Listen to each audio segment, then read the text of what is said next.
Okay guys, so we're gonna talk about how do you fix tight hamstrings.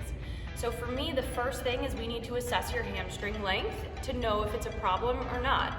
And if you are in a sport where you require more hamstring length, then we wanna focus on increasing that muscle length with flexibility and mobility exercises, but we can also do that using eccentric strengthening or lengthening activities as well. So we're gonna show you first how to assess your hamstring length, and then some exercises, stretches, and mobility exercises to help you get that hamstring length that you desire. All right, so to assess your hamstring length, we're gonna go ahead and lie on your back. We're gonna bring your knee up towards 90 degrees so that your knee is pointing up to the ceiling. We're gonna hold that there, and then we're gonna straighten our leg up to the ceiling, and then this is our measurement, okay? You can actually use a paper and pen and put this along a wall and then measure this angle right here, and then use a protractor from geometry class to measure what angle this is, okay? What we don't want is all of a sudden that leg to straighten out. We just wanna maintain this 90-degree angle and then kick that leg up. And if this is where your hamstring stops, this is your hamstring length. Now, we really want to make sure that we assess for asymmetries here. We'll hold that leg up, kick it up. Again, if this is where our hamstring stops, then this is the angle that we are measuring. Our femur or our thigh bone is right here, and our shin bone is right there. So we hold that leg up. If I can straighten it a little bit further to 180 degrees, straight up and down, this would be my measurement, okay? So go ahead and measure and assess your hamstring length and see if you have any asymmetries or flexibility deficits. All right guys, so we're gonna do a dynamic hamstring stretch. So we like to do this to increase the flexibility and mobility in your hamstring, as well as increase the length. So go ahead and lie on your back and bring your knee up to 90 degrees of hip flexion, 90 degrees of knee flexion, and then we're going to kick our leg straight, pull our toes up to our nose, and then we're gonna bring it back down. We would do 10 of these, and then we can go ahead and bring it down, bring our knee closer to our chest, so we're in a little bit more hip flexion, and then we're gonna kick straight. You can see that the angle is different up at this degree of hip flexion. So this can also get a little bit more of the adductor as well, the medial hamstring, as well as the lateral hamstrings as well. So go ahead and try 10 on each side. Switch sides, again, looking for any asymmetries on either side.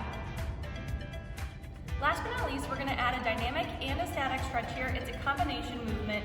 This is one of my favorites after you've done a really great warm-up, you've done some dynamic work, and some other flexibility activities.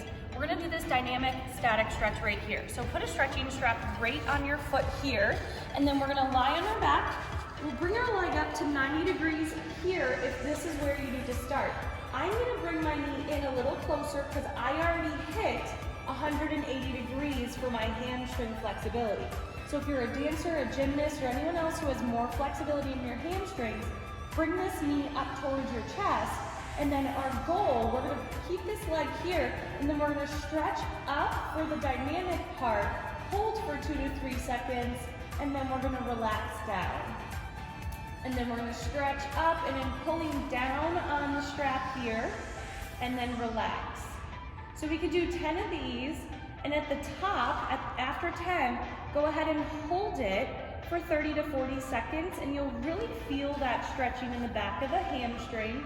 We keep the knee bent to take the calf out of the stretch. I also focus on breathing, so close your eyes, take some deep breaths, and with each deep breath, bring your hip a little closer to your chest and straighten your leg a little closer up and over your head. One thing that's really important for our dancers or people who are very flexible in their hips, we don't want this going out to the side, and we don't want your hips rotating at all. So really make sure that you are straight ahead and that the knee is facing your head and your foot is facing up towards the ceiling.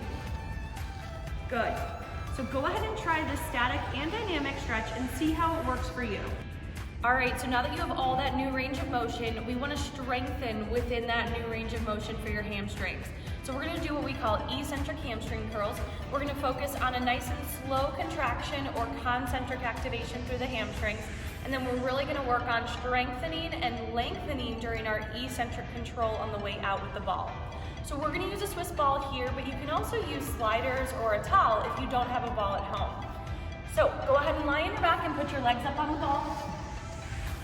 We're gonna give you one suggestion first. The first one is with no lift. You're gonna dig your heels into the ball, and then on the way out, you are also digging your legs into the ball as you elongate out. This is just as effective without the lift.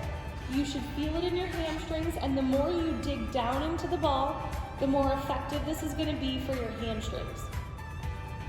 Keep your toes up towards the ceiling and your feet and your knees together. Now, the next one, we're gonna put our hands by our side, we're gonna bridge our hips up, we're gonna curl in, digging our heels to the ball, and then we're gonna slide out, nice, slow and controlled, thinking about a 5-second contraction.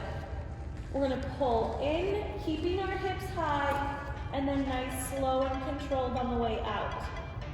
If this is too much for you, go ahead and bring the ball in on your own, lift your hips up, and then slow on the way out. This is gonna be the best way to eccentrically activate through your hamstrings. Good.